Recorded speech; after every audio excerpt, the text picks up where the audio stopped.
औज़ुबिल्लाहिमिनश्शैतानिर्रजीम बिस्मिल्लाहिर्रहमानिर्रहीम। Dear students, अस्सलाम वालेकुम। उम्मीद है सब खैरियत से होंगे। तो आज का हमारा टॉपिक है रीजनरेशन। ये आपकी बुक पेज नंबर 117 पे है।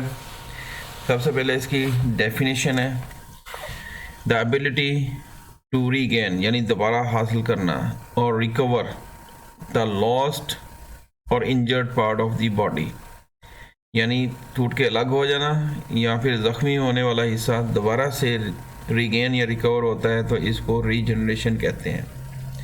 फिर इनको बारी बारी डिस्कस करते हैं। इसमें सबसे पहले ये स्पॉन्जिस में बताया गया है। ये स्पॉन्जिस में कोई भी पीस टूट के जब अलग होता है तो वो पीस भी दोबारा से फुल स्पॉन्ज में डेवलप हो जाता है, और साथ में इसका जहाँ से ये टूटा है उसका हिस्सा भी दोबारा से ये ग्रो कर जाता है। तो it is due to very simple organization, क्योंकि वेरी सिंपल एनिमल्स हैं, ये सिंपल ऑर्गेनाइजेशन है, इसलिए इनमें बहुत ज़्यादा पावर होती है रीजनरेशन की।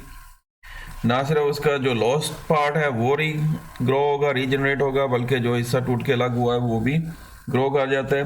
लेकिन ये प्रोसेस बहुत छोटा यानी स्लो होता है, यानी मुकम्मल ग्रो कर जाता है लेकिन वेरी स्लो प्रोसेस है, और इसको महीने या के इवन साल लग जाते हैं मुकम्मल डेवलपमेंट में, दोबारा से पूरी तरह से रीजनरेट होने में।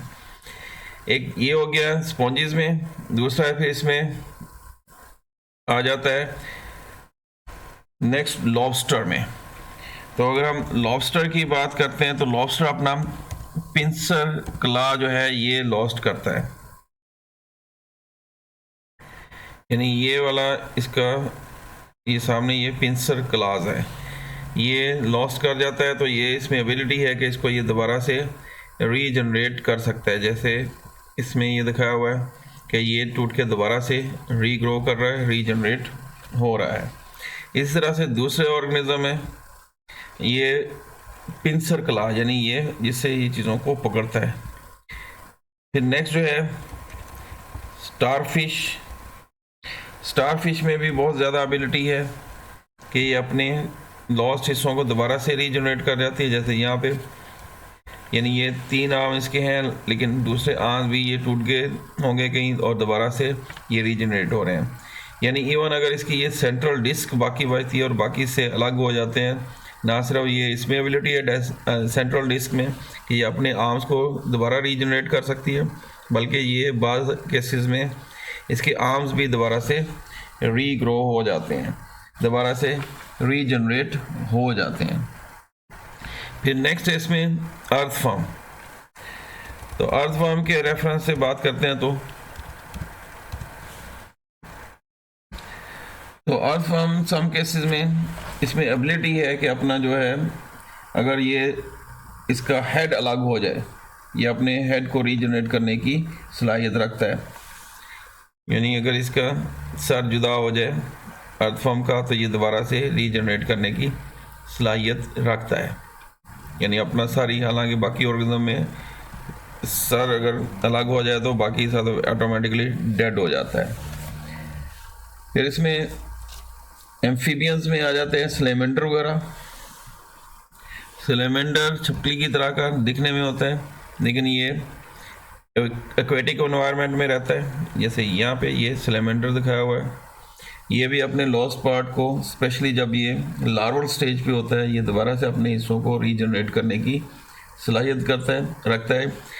बड़ों में भी ये सलाहियत होती है लेकिन कम होती है, लेकिन लार्वा में ये एबिलिटी ज़्यादा पाई जाती है। यंग और स्मॉल है तो इसमें ज़्यादा चांसेस दोबारा से अपने लॉस्ट पार्ट को रीजनरेट कर लेते हैं। तो इसी तरह से फिर इसमें लिजर्ड को आप सारे जानते हैं, हमारे घरों में भी लिजर्ड की अगर दुम वगैरह अलग हो जाए तो ये दोबारा इसमें एबिलिटी है कि ये अपने दुम को दोबारा रीग्रो कर लेती है। खास तौर पर इसकी टेल के रेफरेंस से ये अब नॉर्मल डेवलपमेंट है, लेकिन नॉर्मली आपने ये कंडीशन देखी होगी कि इसकी दुम दोबारा से रीजनरेट होने की सलाहियत रखती है। तो एम्फीबियन लार्वा हो गए, लिजर्ड हो गए, ये सारी एग्जांपल्स हैं रीजनरेशन की। तो लिजर्ड जो है ये अपनी तेल को आसानी से डिस्कार्ड करने की सलाहियत रखती है। ये उस वक्त अपनी दुम को उतार देती है जब इसको कोई ख़तरा होता है, दुम हिलने लग जाती है और जो प्रीडेटर है उसकी तवज्जो उसकी दुम की तरफ हो जाती है और ये खुद वहाँ से भाग जाती है।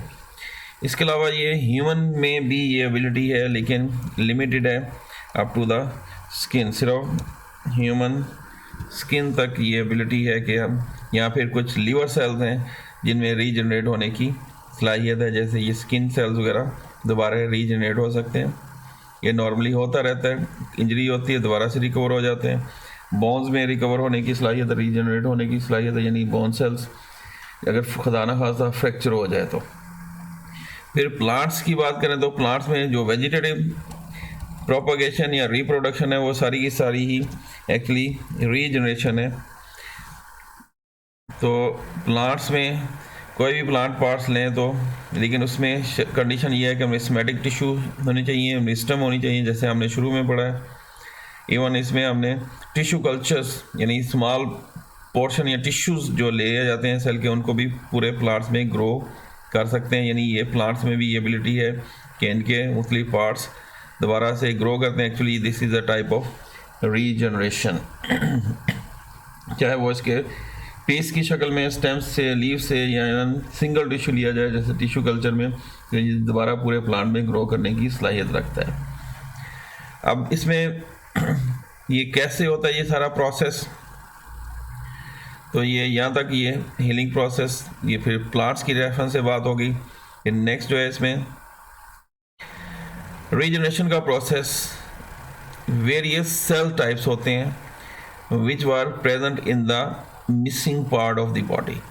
यहाँ पे ये लॉस्ट होता है, जैसे ये मिसिंग पार्ट है, नीचे प्लेन एरिया दिखाया हुआ है। अगर ये अलग हो जाता है तो इसके ये स्टम्प यानी ये कटी हुई जो जगह होती है एंड इसको स्टम्प बोलेंगे। तो इसमें कुछ सेल्स में एबिलिटी है कि दोबारा ये लॉस्ट पार्ट को रीजनरेट कर लेते हैं। तो पार्ट ऑफ द बॉडी ये दोबारा से रिप्लेस हो जाता है by the process of differentiation of cells. ये डेवलपमेंट प्रोसेस है, वही वाला प्रोसेस, सेम वही जब जाइगोट से एम्ब्रियो और एम्ब्रियो से फिर इंडिविजुअल डेवलप होते हैं, उसी दौरान में जो डिफ्रेंशिएशन का प्रोसेस है कि सेल जो है आगे डिफ्रेंशिएट होते हैं डिफरेंट टिश्यूज़ में, फिर ऑर्गन्स में, और फिर ऑर्गेनिज्म बनता है। सेम वही प्रोसेस है। जैसे फ्लैट वर्म जो प्लेन एरिया ये नीचे दिखाया हुआ है, अनस्पेशलाइज सेल्स नियोब्लास्ट मौजूद होते हैं। तो यहाँ पे इसको अलग अलग अंडरलाइन करना है। एक तो हो गया ये neoblast which are always present in the body of the adult. Adult में ये मौजूद होते हैं।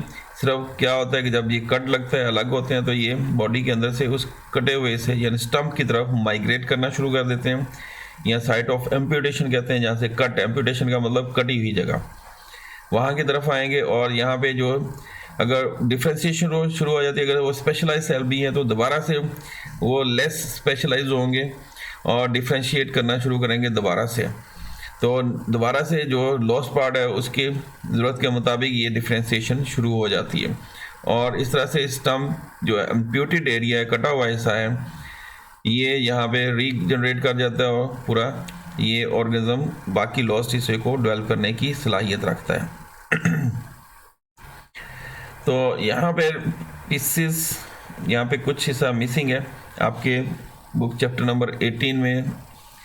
ये जहाँ पे डायग्राम है, इससे ऊपर शुरू में देखें, regeneration, development and formation of missing organ in adult. So during their formation and development same embryological process is repeated. ये जहाँ पे डायग्राम है इसके ऊपर वाली 2-3 लाइनें इसको पढ़ें, repeated as was in embryo. तो रिटेंशन ऑफ अनडिफ्रेंशिएटेड सेल्स है, यहाँ पे डिफ्रेंशिएशन ऑफ सेल्स, मतलब कि यहाँ तो इन ऑर्गेनिज्म के अंदर पहले से रिटेंशन रखे जाते हैं ऐसे सेल जो अभी डिफ्रेंशिएट नहीं हुए होते हैं।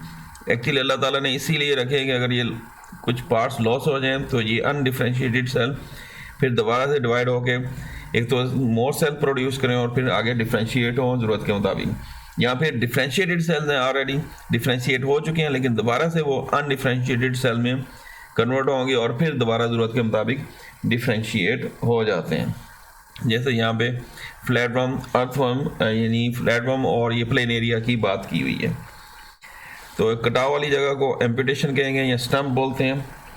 तो ये प्लेनेरिया में भी होता है। और फिर यहाँ पे न्यूट की बात की है, न्यूट एम्फीबियन है, जैसे मेंढक है तो ये न्यूट भी एम्फीबियन है, ये छिपकली की तरह नज़र आता है लेकिन ये छिपकली नहीं है, ये एम्फीबियन होते हैं।